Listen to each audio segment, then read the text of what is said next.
Oke, assalamualaikum warahmatullahi wabarakatuh. Bismillahirrahmanirrahim. Alhamdulillahirobbilalamin. Wassalatu wassalamu ala asrofil anbiya wal mursalin Sayyidina maulana Muhammadin sallallahu alaihi wasallam wa ala alihi wa ashabihi ajmain.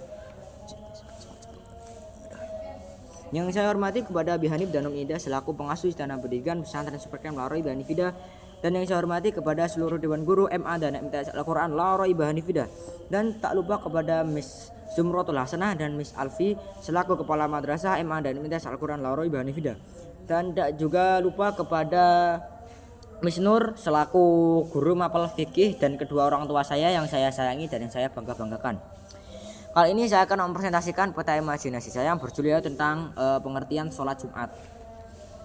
Sholat Jumat yaitu disebut sholat wajib 2 rakaat yang dilakukan zuhur di hari Jumat. Jadi sholat Jumat itu dilakukan pada waktu zuhur, yang dilakukan sholat wajib 2 rakaat.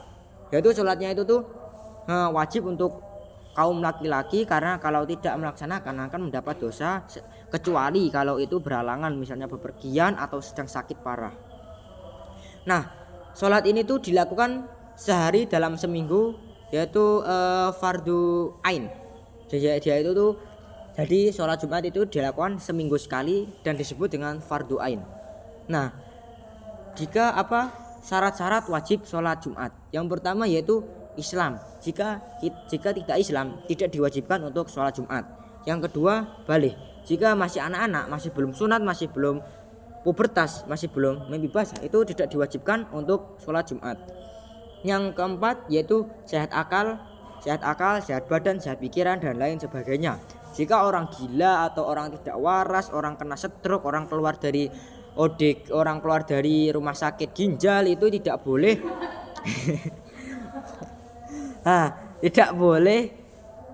tidak diwajibkan untuk sholat Jumat.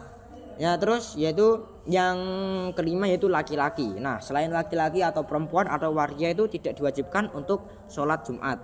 Yang keenam, sehat badan. Jika sakit tidak diwajibkan juga. Yang ketujuh itu tidak sedang bepergian. Jika kita bepergian, kita itu tidak diwajibkan untuk sholat Jumat, karena kita bisa dianggap sebagai orang musafir karena kita itu sedang bepergian dan tidak bisa melaksanakan sholat. Yang kedua itu ada rukun sholat Jumat. Yang pertama itu berjamaah. Jadi rukunnya itu berjamaah, ya, terus khotib, jamaah Jumat, 2 khutbah, sholat 2 rakaat.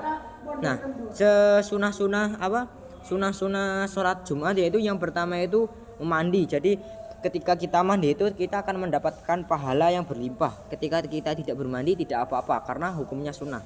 Terus memakai pakaian yang bagus jika ada. Jika kalau ada ya berpakaian biasa-biasa saja karena orang-orang netral. Terus memakai harum-haruman untuk ya pokoknya untuk memakai harum-haruman. Terus yang ketiga yaitu ada pengertian khutbah Jumat. Yaitu khutbah Jumat adalah pidato tentang ajaran Islam. Jadi khutbah Jumat itu tidak tentang Yahudi, tidak tentang Kristen, tidak tentang Katolik, itu tentang Islam, tentang misalnya kalau berada di bulan Ramadan, sekarang kan masih bulan Ramadan, berarti khutbah-khutbahnya itu lagi-lagi membahas akan bertemunya bulan Syawal atau masih dalam rangkaian bulan Ramadan. Terus yaitu dilaksanakan sebelum sholat Jumat.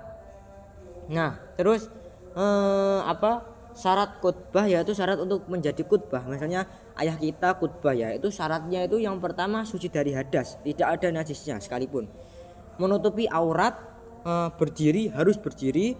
Terus dimulai setelah masuk sholat zuhur. Jadi dimulainya itu setelah masuk sholat zuhur dan duduk sejenak atau dinamakan duduk di antara 2 khutbah. Nah, pada saat itu kita diperbolehkan untuk berdoa dan agar doa kita langsung diijabahi oleh Allah Subhanahu wa taala. Terus yang keenam yaitu suaranya harus terdengar oleh masyarakat, oleh orang-orang yang ada di dalam masjid itu. Yang terakhir yaitu adab ketika sholat Jumat.